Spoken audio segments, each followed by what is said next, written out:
안녕하십니까? 기도하심으로 말씀 묵상을 시작하겠습니다.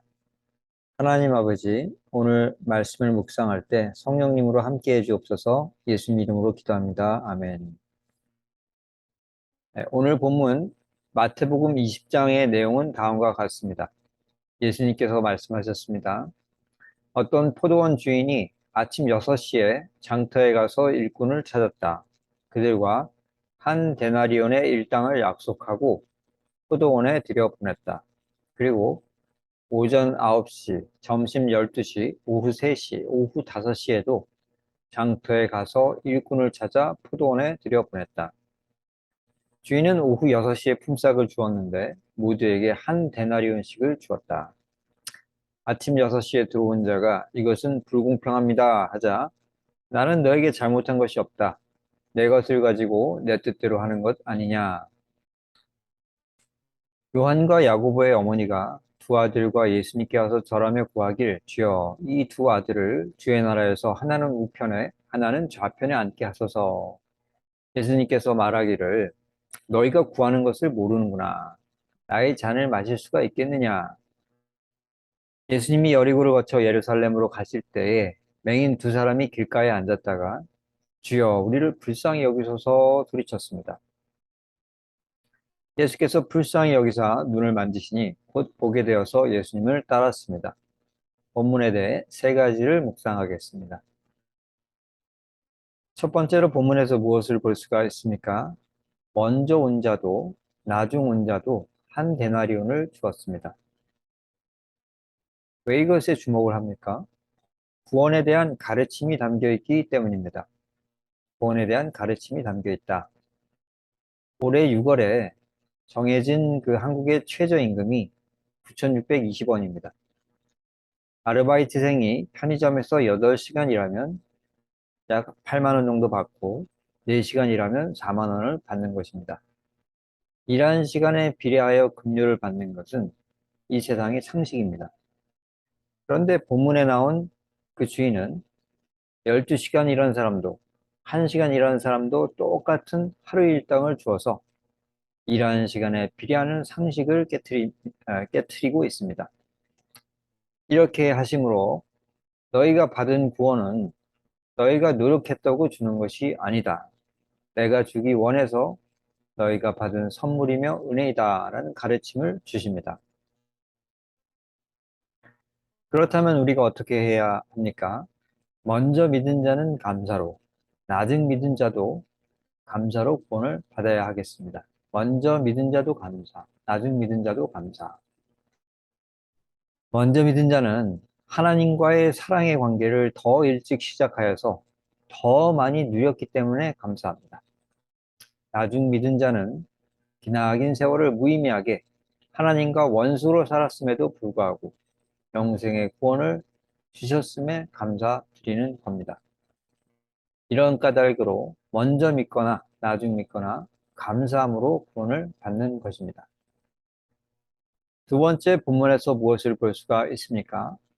나의 잔을 마실 수가 있느냐? 예수께서 묻고 있습니다. 왜 이러신 것입니까?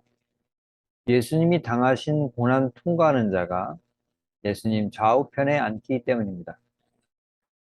올림픽에서 메달을 따는 선수들은 그것을 얻기 전에 다른 어떤 선수들보다 더 힘든 훈련을 통과합니다. 하나님 나라에서 상을 받는 자, 예수님의 곁에서 함께 영광 누릴 자도 이와 비슷합니다. 금메달 따신 예수님 옆에 금메달, 동메달을 목에 거는 자들은 다른 어떤 성도들보다 더 힘든 고난을 통과해야 하는 것입니다. 그렇다면 어떻게 해야 하겠습니까? 고난의 크기와 영광의 크기가 비례한다는 것을 알아야 하겠습니다. 고난의 크기와 영광의 크기는 비례한다. 마태복음 5장 11절에서 12절 나로 말미암아 너희를 욕하고 박해하고 거짓으로 너희를 거슬러 모든 악한 말을 할 때에는 너희에게 복이 있나니 기뻐하고 즐거워하라 하늘에서 너희의 상이 크다 하였습니다. 우리가 노력이 아닌 은혜로 영생의 구원을 받았지만 하나님 나라의 상과 영광은 그와는 다릅니다. 그 성과 영광은 죽도록 예수님께 충성한 자, 곧 예수님처럼 십자가 지고 다른 이의 구원을 위해 고난받은 자가 얻게 될 것입니다. 세 번째로 본문에서 무엇을 볼 수가 있습니까? 맹인들이 길가에 앉아 있다가 예수님을 만났습니다. 왜 이것에 주목을 하는 겁니까? 맹인들이 그리스도 나타날 곳에서 기다렸기 때문입니다. 맹인들은 그리스도가 나타날 곳에서 기다렸다. 이 거리에서 이 공연하시는 분들이 있습니다. 그러면 어떤 분들은 그 공연 시작하기 훨씬 전에 와서 제일 그 공연이 잘 보이는 자리에 앉아서 기다리십니다.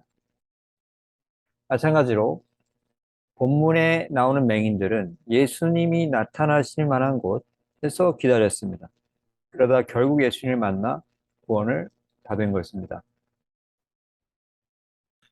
그러니까 우리가 어떻게 해야 하겠습니까? 성령님께서 임하실 만한 곳에서 기다려야 하겠습니다. 성령이 임하실 만한 곳에서 기다려야겠다.